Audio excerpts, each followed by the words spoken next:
Welcome to Eye. I am Jan van Meurs. Today I'm going to discuss the call of EURETINA on an RCT of the treatment of submacular hemorrhage in age-related macular degeneration. Several reasons for it. Main reason is in fact that on the submacular hemorrhages is a rare complication, relatively rare complication of age-related macular degeneration, because age-related macular degeneration is so frequently occurring. It is a semi-urgent emergency every week or every 2 weeks in most ophthalmology departments dealing with AMD. And in fact, its treatment is very badly studied. Generally, it's regarded to be bad news, blood under the macula. And generally, they have been excluded from all the well-studied treatment trials with anti-VEGF, for instance, and former times PDT and laser. The hemorrhages, once you had this hemorrhage, you were in the bad category and no further real evidence base was studied. And then there have been many, since the last 20 years, there have been many efforts or endeavors to try and improve the natural course. The natural course is thought to be dismal. The larger the hemorrhage, the worse. The blood interferes with the metabolic exchange between the retinal pigment epithelium and the photoreceptors. The fibrin clot might disrupt the photoreceptors. So there are many reasons for it to cause functional damage. The first approach to treatment was described by Wilson Harriot many years ago, more than 20 years ago, by injecting a gas bubble that kind of mechanically or by gravity would displace the blood from the macula inferiorly. Later came some use of TPA to liquefy the clot and to help the clot move down.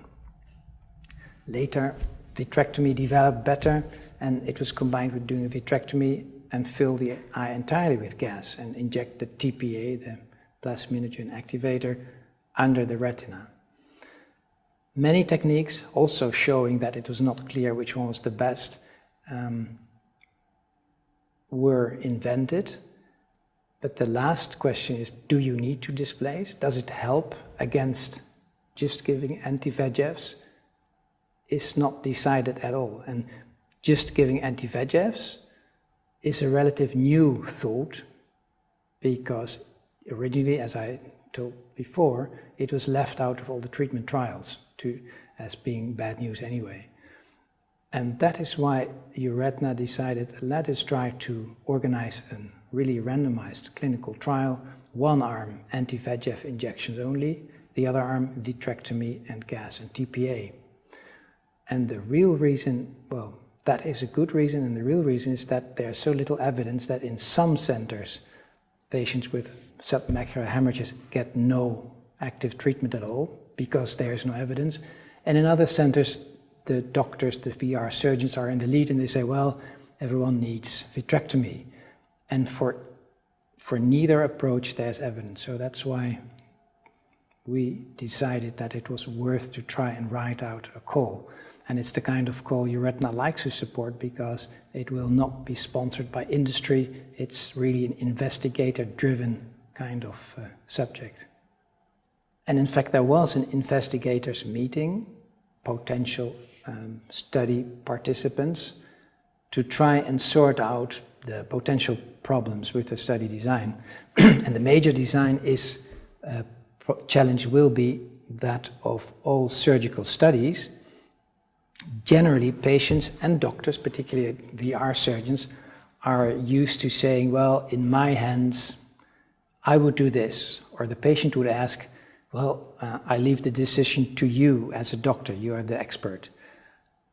And the challenge will be to have the doctors and their research nurses and the residents surrounding them be convinced that there is really no evidence for doing either only injections or doing really active displacement therapy.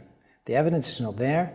There is equipoise, that is a well-known word for studies, that there should be there's a reasonable doubt, there's no evidence for either choice, and only when that attitude is really prevalent in the research centers, then it will be possible to recruit patients. And I think that will be a prime subject for training and for initiation meetings per center to address. That's probably the most unpredictable question when we expect that the first patients will be recruited or included. This process of organizing this trial has been underway for many years now. It is slowly getting on.